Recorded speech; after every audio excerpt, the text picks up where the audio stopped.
got this? Is this better? All right. I can barely reach it. There we go. Thank you, Allison, for having me. I've been looking forward to this, and I didn't even realize we were going to be in this very cool place. This is the coolest place I've been to for an event, I think, easily. But I've been excited because I love what you are about, Indivisible. I love the whole movement, and I want to say why. I was almost depressed listening to the gentleman before and shutting down, but you guys are not shutting down. You're showing up, and that matters. There are a lot of lessons we can take from this last presidential election from our president.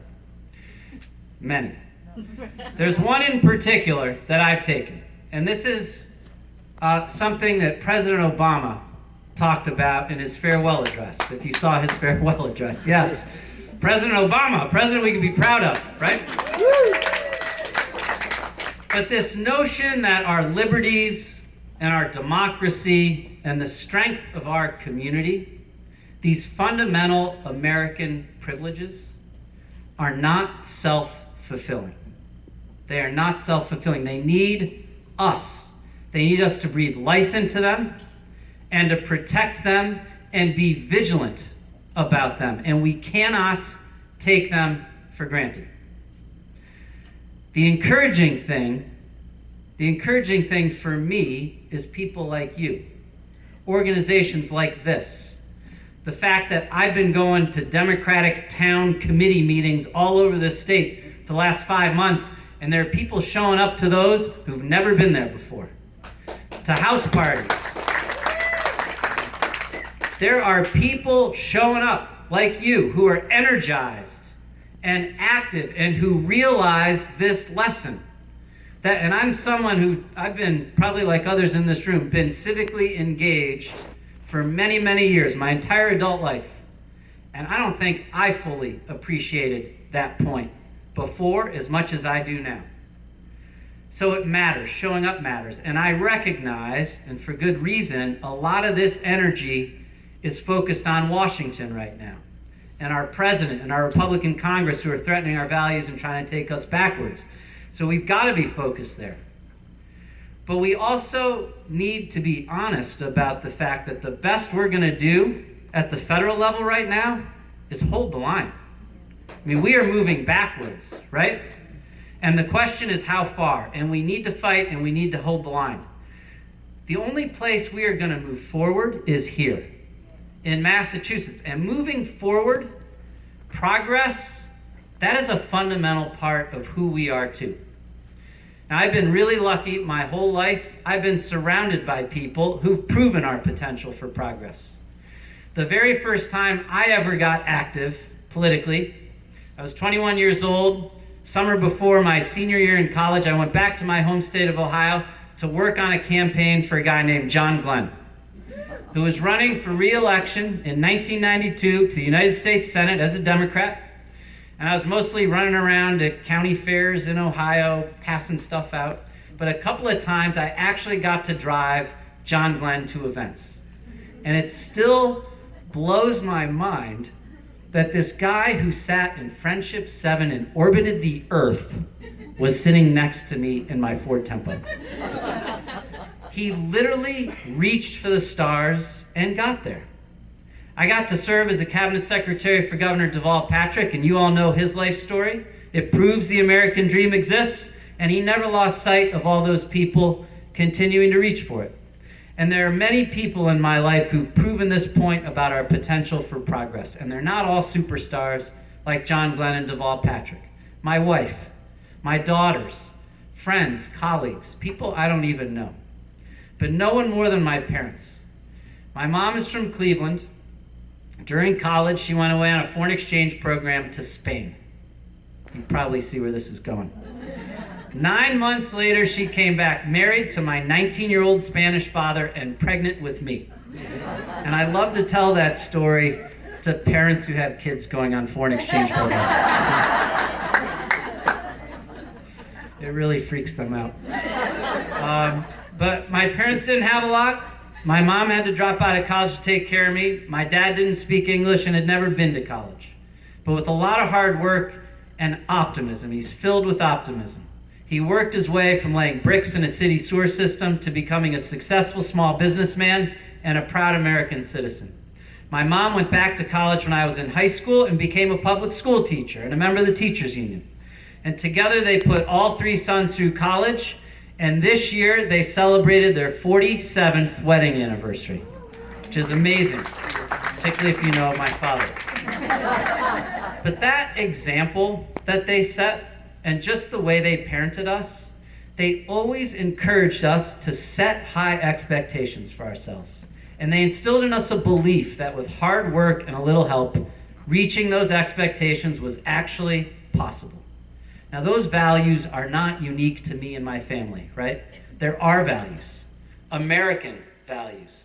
And no one has reached higher, worked harder, and accomplished more together than the incredible people of Massachusetts. Think about it. We started the Revolutionary War. We were the first to establish a public school and a public park. The first to recognize one's right to marry whoever you love. The first to make universal health insurance coverage a reality. The list goes on and on and on. This is who we are. It's who we've always been. We've always been a leader. But not now. Not under Governor Baker. I've been frustrated by how little Governor Baker's accomplished, but I've been more frustrated by how little he has even tried. He is way too satisfied with the status quo, and he's too often sitting on the sidelines when we need him. And it is not good enough. Not ever, but particularly not now with the president we have and the Congress we have taking us backwards. Attacking immigrants, attacking our health care, attacking our environment, attacking our democracy. And at best, what we usually get out of Charlie Baker are half-hearted statements of being disappointed. It's not okay. We need a governor who's going to stand up and fight for the people of Massachusetts. We need leadership. There are consequences to a lack of leadership. There are way too many working families across the state still being left behind, and way too little is being done to help them. And people forget this about our governor. But long before Donald Trump, he failed to stand up to hate and discrimination time and time again. He ordered state police to detain immigrants. He opposed Syrian refugees resettling in Massachusetts, defended southern states flying Confederate flags at their state capitals. And he stayed silent on transgender rights legislation, only signing it when forced to do so and doing it behind closed doors. It is not okay. It's not who we are, and it's not leadership. Now, I'm going to be fair to our governor for 1 second. Just one. His case for being governor wasn't about leadership. Remember? It was that he was going to be a good manager. Well, he has failed at that as well. And I know about good management. I successfully managed the state budget for Governor Patrick during the Great Recession, much harder times, while maintaining record levels of investment in public education and in infrastructure and achieving the highest bond ratings in state history when I was there. Governor Baker is struggling to manage the budget during a period of sustained economic growth, continuing to cut funding for programs that desperately need it, still hasn't closed a budget hole for the end of the fiscal year that just ended, let alone the one that just begun. And just 2 weeks ago, Standard & Poor's, one of the state's bond rating agencies, downgraded the state's bond rating for the first time in 30 years. And in doing so, cited as the biggest reason the fact that Governor Baker was not following the responsible fiscal policies that we put in place. And this is supposed to be his core competency and literally his entire case for being governor. As CEO of a health insurance company that covered low-income people in the Medicaid program, I turned our company around. We grew it by multiple times. We added hundreds of jobs. We were considered a leader in addressing the opioid epidemic. I know about good management. And we can do a better job managing state government. I'm certain of that. And here's the thing. Unlike Governor Baker, I believe managing government well is necessary, but not sufficient. Government is our instrument, not our enemy. It is the vehicle through which we empower each other and support each other and protect each other. And it is not good enough to simply accept the world the way it exists and try to manage it better. We need a governor who's going to see the way the world should be and take us to that place. Let's aim high. Let's aim high. Let's be us. Let's give working families across this state a better deal. An economy that works for everybody, not just those at the top. How about a living wage, paid family leave, affordable housing and higher education and health care? How about this revolutionary idea? A transportation system that people can actually depend on to get to work on time, right? Let's aim high when it comes to early education and child care. The evidence is clear on this. If kids have access to high quality child care and preschool, it is game-changing for them, particularly lower-income kids. And it allows their parents to go to work to support their families. I have committed that by the end of my first term, every single child in this state will have access to good quality, affordable child care and preschool, birth to age 5, not just preschool, by the end of my first term. Let's aim high when it comes to climate change, the biggest threat to our planet. Let's be the first state in the nation to adopt carbon pricing. Let's accelerate our transition to renewable energy resources. Let's stop expanding natural gas pipeline infrastructure that furthers our dependence on fossil fuels. And let's create thousands and thousands and thousands of jobs right here in Massachusetts by being intentional about making ourselves the power plug for the world's green energy economy. We can do that. We should do that. Let's aim high when it comes to our broken criminal justice system, which is jailing way too many people for way too long. Let's invest more in diversionary programs and specialty courts and treatment for people with mental illness and addiction, and programming so that people in jail are successful when they get out and don't end up back in. Let's eliminate all mandatory minimum sentences except for murder and let judges do their jobs. And more important than anything I just said, let's aim high when it comes to how we treat people. We need a governor who sees the value and potential of every single person, who respects everybody, who doesn't need coaching or pressure or second chances to get it right. And I want you to know that if I'm your governor, it will not matter what color you are, what your sexual orientation is, what you believe, or whether you are from Gloucester or from Springfield, or you just came to this country, or you're a Syrian refugee, or you're transgender. I see you, I believe in you, and as your governor, I will work for you. We have always done better when we see our differences as strengths, and when we recognize that beneath those differences are many more similarities. When we treat each other with respect and dignity and love. So let's aim high. If we do, I know we can build a better future for everybody. That is the lesson my parents taught me. It is the American story. It's what the people of Massachusetts have proven over and over again. And it's what we should expect from our government and from ourselves. And that's why I'm running for governor. I am not a career politician just trying to get to my next elected office. And I'm not going to make whatever political calculation I need to make just to win at whatever cost. That's not why I'm in this. I'm in this because I care about people, and I want to make a difference in people's lives. And if that's the type of candidate you want, if you believe we need to aim high, if you want Massachusetts to be a leader again, then I hope to earn your support, and I hope you will join our grassroots campaign. Thank you very much. I'm happy to take any easy questions that you have. Actually, thank you.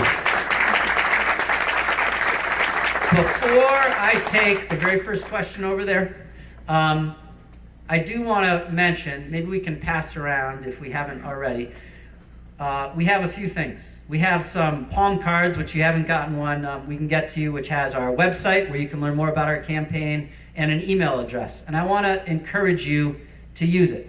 I'm the first to tell you, I don't know everything. And one of the great things about doing what I'm doing is I'm learning a ton from people like you who I get to meet with. If there's something you think I should know, or whether it's information you think I should know or opinion you have and you don't get to it today, please email me and let me know. I want to know about it. There's a sign-up sheet. If you sign it, it doesn't mean you're swearing to God you're going to support me. It just means you'll be on our email list. If you do want to support me, there are pledge cards. Please sign one of the pledge cards and give it back to my team so that we know you're on our team. And there are also some boxes you can check if you want to help in volunteering or in other ways. Yes, ma'am. What is your name? Magda. Hi, Magda. My question is, what is your position on unions versus right to work, and to keep this a union state and not a right to work state? What is your position? Yeah, so the question was, what's my position on unions and unions versus right to work and keeping this a union-friendly state? So I think we need unions now more than ever. I'm a supporter of unions, and I came to it. An interesting thing as Secretary of Administration and Finance. It was an amazing job and opportunity that I had. There was a lot of stuff that fell within my bailiwick, and one of the things that fell within my bailiwick is I was technically the manager, the employer for state government, and it was my responsibility to negotiate with all the state employee unions, which I'd never done before. Never had any experience in labor relations or anything like that, so I learned on the job. And I was there during these very hard times, during the recession, and a lot of pressure on me to figure out how we were going to manage through that. And we had to make some hard decisions and cut in areas, and it was tough. I grew deep respect for the collective bargaining process during that time because it forced me, with all those pressures, to be cognizant of and to listen to and to think about our employees' interests in a way that I might not otherwise without that process. And so I actually appreciate it and respect it. I think if you ask the leaders of state employee unions who worked with me, they would say that I'm someone who listens and is fair and operates in good faith. Our unions need to come to the table with that same mindset, not only with the employees' interests in mind, but the bigger Commonwealth's interests in mind. And that's important. Both sides need to do that. But I think it's a healthy process. And I think at this point, with the income inequality that we have and the place we've gotten where the dynamics in the economy shifting more toward technological solutions, and workers need more representation, and we need to be thinking harder about how we make sure we're lifting people up. And so I think unions are a tool for doing that. Yes, sir. What is your name? Keith Attenborough. Hi, Keith. Hi. Well, kind of in the same area. In most of the presentations we've heard, not only from you, but also from the other people running from candidates, we hear a lot about higher education. That's critically important.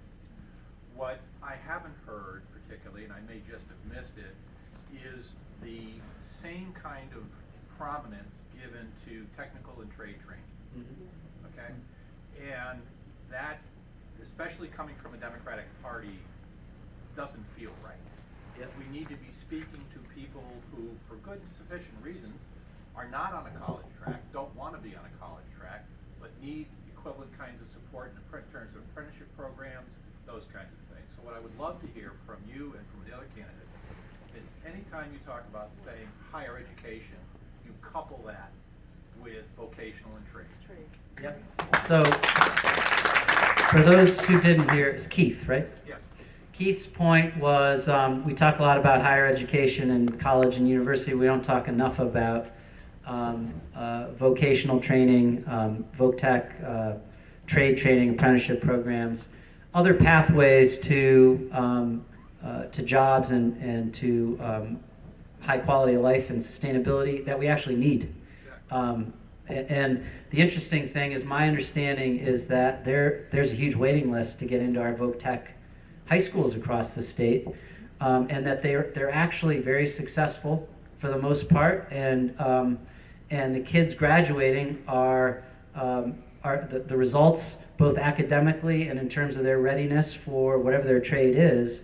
We're getting really good results, and so we do need to think about. I appreciate you raising the point. It's not the first time it's been raised, and it is something we are looking at. I have not yet fully fleshed out all my policy positions. There are some on my website that we've started with, like early education and care and criminal justice reform, and I have taken some positions on issues that are up there. We are trying to be thoughtful about these issues, and I want to make sure I've got my arms around them before I'm putting policy proposals out. But I agree with you that this is clearly an area where we've got demand we're not meeting, both on the student side and on the employer side.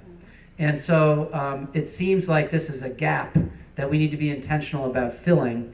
And also, to the extent there's any stigma associated with it, remove the stigma, which I think is part of your point, that this is a career path that people should have pride in, and we should be treating equally to going to college, which all makes sense to me and I agree with. Yes, sir. Hi, my name's Dan.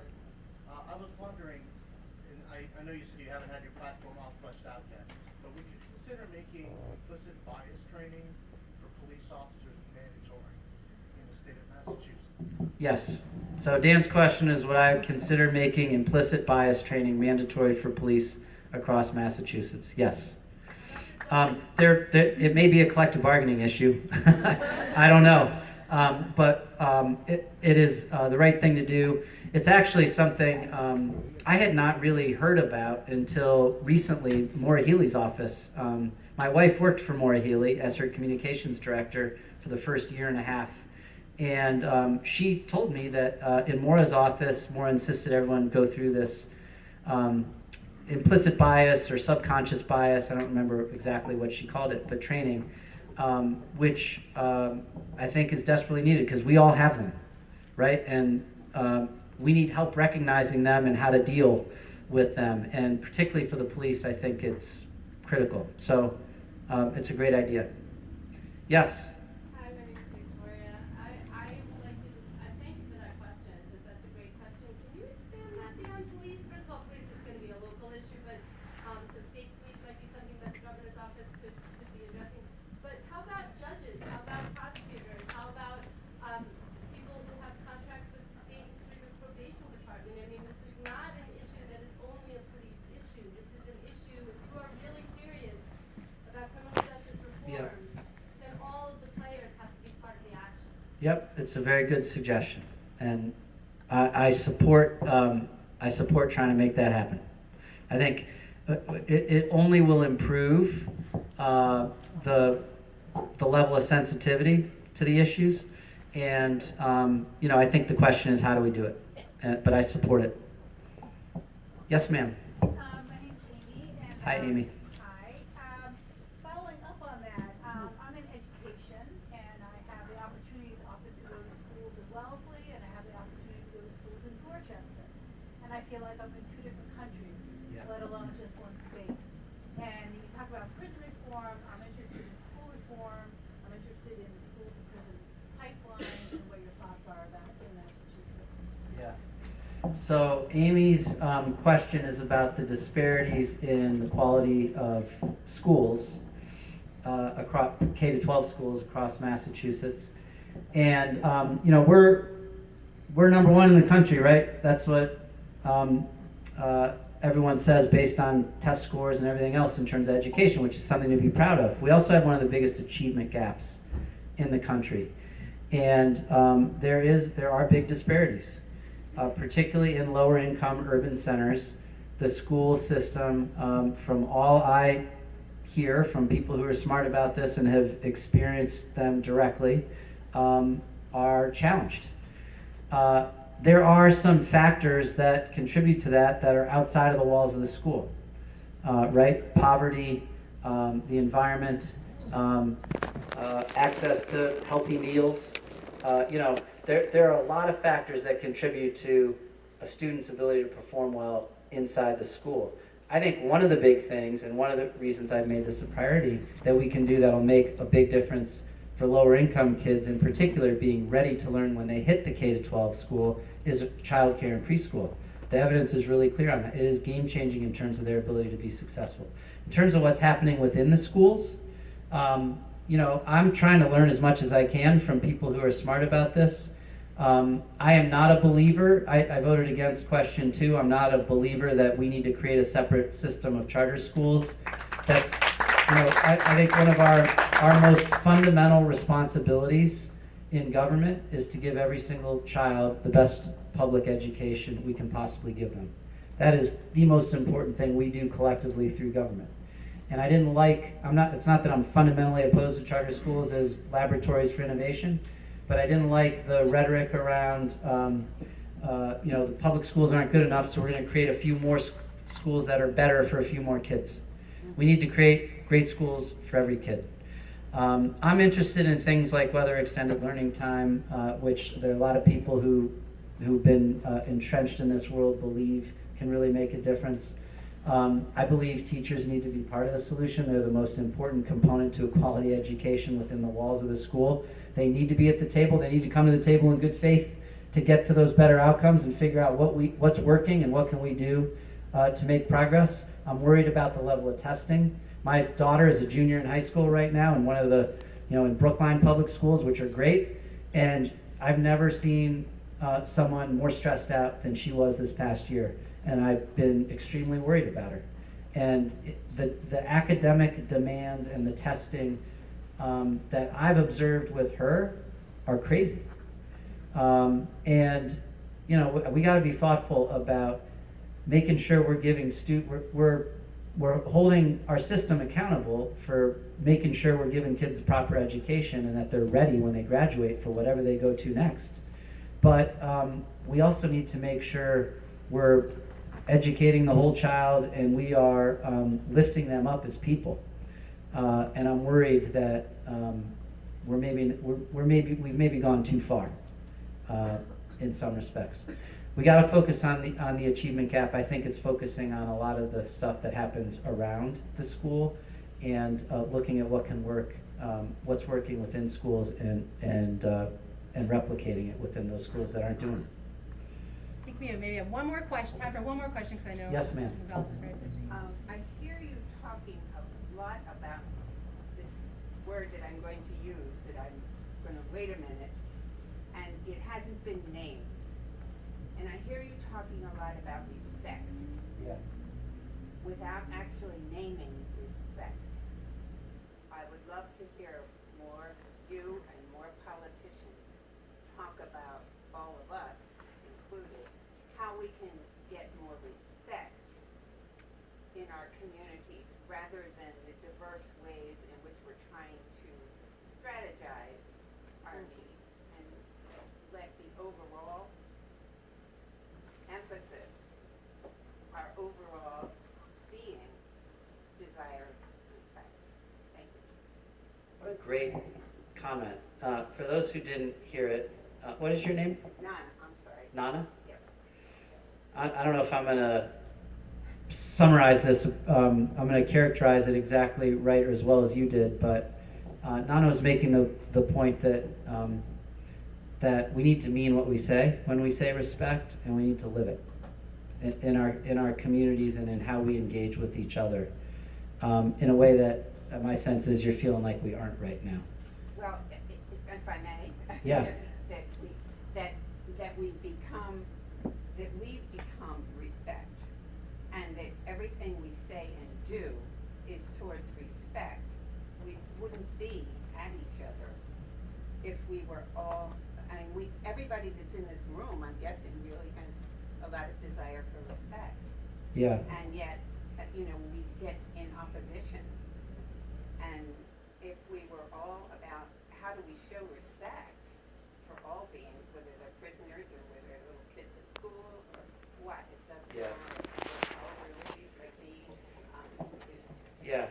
So I really appreciate you bringing it up. It's a great way to end. And let me just react to it for a second. It's why I'm in this and why I believe in government, ultimately. And I hear that. Well, thank you. As I said, I think Governor Patrick used to say, I love the way he used to describe government. He used to describe it, that government is us. And it is us. As I said in my remarks, I see it as our collective vehicle for supporting each other and empowering each other and protecting each other. And it is the institution that does that on all of our behalf, the only one. It is a special thing. And I think another way to describe it is the way we respect each other and see each other and believe in each other.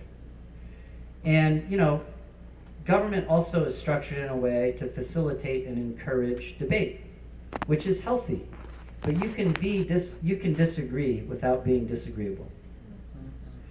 And that is what we need. And I will just commit to you, and it is the way I would like to characterize and believe I have conducted myself across my life, that respect is really important to me, and I see value in every single person. I learn from every person I come across in my entire life.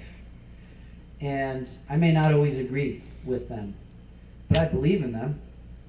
I want them to succeed no matter what their circumstance. And I appreciate whatever value they've brought to me in my life. And I see government, I've always loved government because I see it as that place where we do that for and with each other.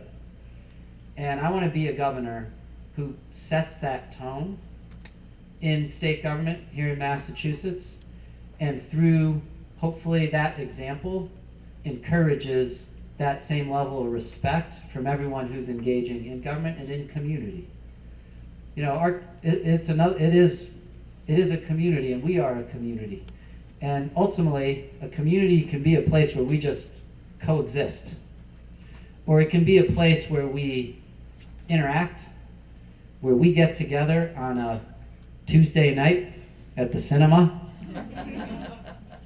where we talk to each other, where we hear each other, where we see each other, and where we engage with each other.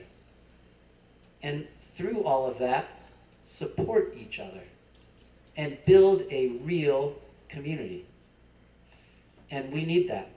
And I believe that it is the fundamental reason I'm running for governor, is I want us to be a stronger community that respects each other and supports each other.